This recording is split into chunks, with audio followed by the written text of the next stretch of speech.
morning sa lahat ng nakilabas at tumanggap sa aming mga Your Miss Choice dito sa Parola.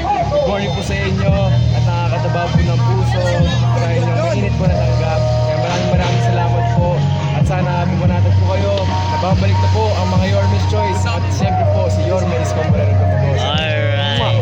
Thank you. Mga kaibigan sa Parola ko. Kasama ko yung mga beauties eh. Oh, mo na, What? Ken!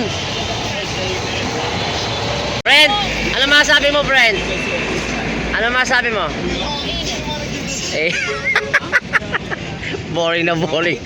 Boring na boring. Ginaw kami. Oh, ba't ganon? Ikot kayo ng ikot, di kayo nangingitim.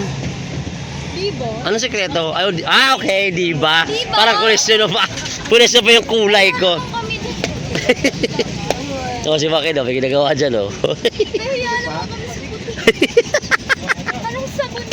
Hi! Hi, hello. Ba't sila? Joaquin Dumagoso, number 6 sa Balota, sa darating na May 12. Yun! May 12.